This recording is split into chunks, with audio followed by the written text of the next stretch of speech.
नमस्ते बच्चों, मैं आपकी गृह विज्ञान विषय की अध्यापिका मनीषा गौतम आज आपको आपकी गृह विज्ञान की पुस्तक का पाठ 26 कढ़ाई कला का भाग 2 पढ़ाने जा रही हूँ। देखिए बच्चों, इससे पहले हम इसका प्रथम भाग पढ़ चुके हैं और प्रथम भाग में हमने आपको पढ़ा दिया था कि कढ़ाई कला का महत्व क्या होता है। कढ़ाई के बिना सिलाई अधूरी है और सिलाई के बिना कढ़ाई का कोई महत्व नहीं है। कढ़ाई कितने प्रकार की होती है और किन किन चीज़ों से की जाती है, किन किन के माध्यम से कढ़ाई की जाती है, कढ़ाई का प्रचलन किन किन राज्यों में ज़्यादा है, वो हमने इससे पहले की वीडियो में आपको पढ़ा चुके हैं। अब हम आपको पढ़ाने जा रहे हैं क्रोशिया एवं तारकशी।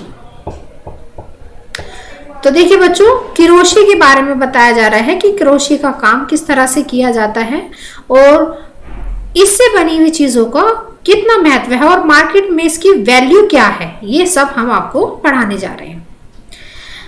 पुराने समय में क्रोशिया एवं तारकशी के कामों का खूब प्रचलन था। पुराने समय में, यहाँ पर बात हो रही है पुराने समय की कि पुराने समय में क्रोशिया और तारकशी के कामों का कितना प्रचलन था, लेकिन अब बहुत कम हो गया है। अब तो केवल विभिन्न वस्त्रों के किनारों पर हल्के बेले ही लगाने का फैशन रह गया है।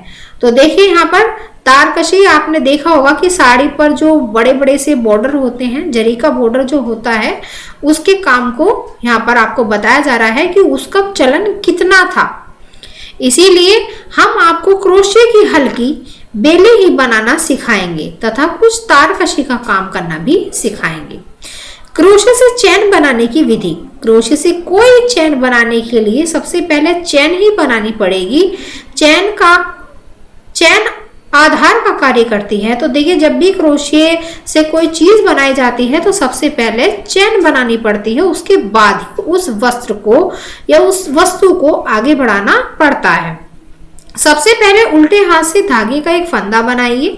अब क्रोशिया को दाएं हाथ से पकड़कर उसमें इस फंदे को डालिए। फिर क्रोशिया की नोक पर धागे का एक लपेटा दीजिए। इस लपेटे को प्रारंभिक फंदे के बीच से क्रोशिया की सहायता से ऊपर खींच लीजिए। अब फिर क्रोशिया के हुक में लपेटा दीजिए और दूसरे फंदे से खींच लीजिए। इसी प्रकार करते जाइए, चैन बनती जाएगी। तो देखा बच्चों आपने कि किस तरह से हम क्रोशिया के माध्यम से चैन बना सकते हैं। क्रोशिया से आरंभिक कार्य शुरू करने की विधि। तो शुरू कैसे किया जाए कार्य, ये हम आपको पढ़ा रहे हैं। चैन बनाने के बाद क्रोशिया की हुक को चैन के पहले फंदे में डालिए और बाएं हाथ से लिपटे धागे को हुक की सहायता से फंदे से निकालकर लाइए, जिससे क्रोशिया पर 2 फंदे हो जाएं। अब क्रोशिया से धागे का एक लपेटा और लेकर हुक को दोनों फंदों में से निकालिए। पूरी चैन पर इसी विधि से बुनती जाइए। इस प्रकार बहुत पतली सी इकहरे टाँक की बेल तैयार हो जाएगी। तो देखिए, यहाँ पर आपको बेल बनानी सिखाई है कि बेल किस तरह से बनाई जाती है क्रोशिया के माध्यम से। क्रोशिया से बेल बनाने की विधि। बेल में यदि जाली बनानी हो तो उतने ही चैन के फंदे छोड़ने पड़ते हैं और उनकी पूर्ति चैन डालकर की जाती है। तो अगर आपको इसमें क्रोशिया के माध्यम से जाली बनानी है तो क्या करना पड़ेगा, आपको बीच बीच में फंदे छोड़ने पड़ेंगे। क्रोशिया से 3 प्रकार के टाँके बनाए जा सकते हैं, इकहरा, दोहरा और तिहरा। इकहरा टाँका तो वही है जो आपने प्रारंभिक कार्य के रूप में से सीखा। दोहरा टाँका वह है जिससे हुक पर 2 फंदे हो जाते हैं तथा धागे का एक कोण लपेटा देकर पहले फंदे में से हुक को निकालते हैं। फिर हुक में एक लपेटा देकर पुनः बचे हुए फंदे में से हुक को निकालते हैं। तिहरे टाँके के लिए तैयार चैन को बाएं हाथ के अंगूठे एवं बीच की उंगलियों में पकड़ते हुए क्रोशिया के हुक के फंदे छोड़कर तीसरे फंदे में डालकर धागा लपेटा देकर एक नया फंदा खींचिए और फिर दोहरे टाँके की भांति कीजिए। इस प्रकार आप नए प्रकार की बेले बना सकते हैं। तो यहाँ पर आपको बच्चों क्या सिखाया जा रहा है, बेले बनाने सिखाए जा रहे हैं। किसके माध्यम से? क्रोशिया के माध्यम से, कि विभिन्न प्रकार की बेलें आप किस तरह से बना सकते हैं। अब है बच्चों तारकशी। तारकशी का काम भी पहले बहुत किया जाता था, लेकिन अब इसका प्रचलन बहुत कम हो गया है। यद्यपि तारकशी का काम देखने में अच्छा लगता है। तारकशी का काम करने के लिए पहले कपड़े से धागे निकालकर जाली बनानी पड़ती है। तो जिस कपड़े पर तारकशी का काम करना है उसी पे सबसे पहले उसी के धागे निकालने होंगे, तभी आप इस कार्य को प्रारंभ कर सकते हैं। तारकशी के लिए धागे निकालना, जिस वस्त्र पर और जिस स्थान पर तारकशी का काम करना होता है पहले उस स्थान के धागे निकालकर जाली बनाई जाती है। यदि वस्त्र के किसी विशेष स्थान पर नमूना बनाना है तब उस स्थान पर पहले नमूना बनाकर तब सुई की सहायता से उस स्थान के धागे खींचते हैं। इसके विपरीत यदि वस्त्र के चारों ओर बेल बनानी होती है तो बिना नमूने बनाए धागे खींच लिए जाते हैं। तो इस तरह से किया जाता है बच्चों तारकशी का काम, कि जहां पर तारकशी का काम आपको करना है वहां से आपको धागे निकालने हैं और उसके बाद आपको वहां पर एक जाली का निर्माण उन्हीं धागों से करना है।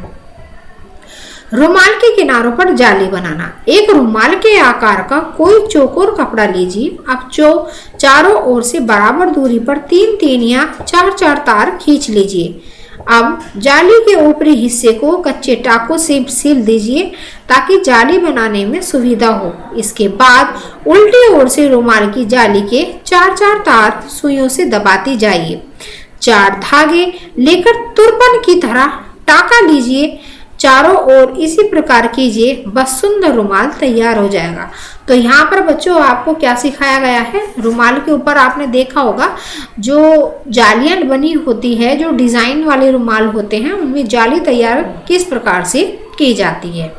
अब है बच्चों मेज पोश की जाली।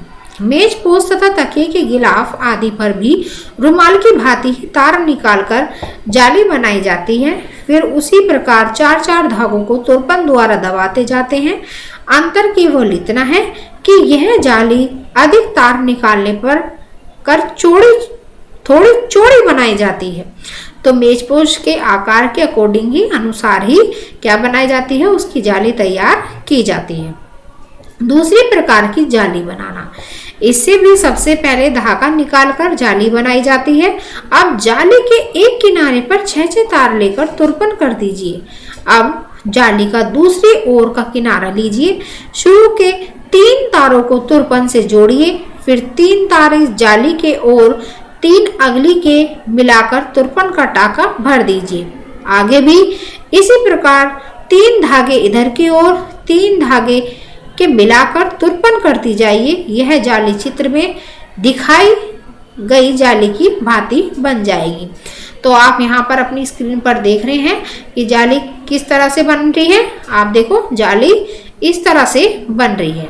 आपने देखा होगा कि आपको जो सिखाई गई है वह जाली इस प्रकार है। ठीक है बच्चों, तो देखिए बच्चों यहाँ पर हमारा यह पाठ समाप्त होता है।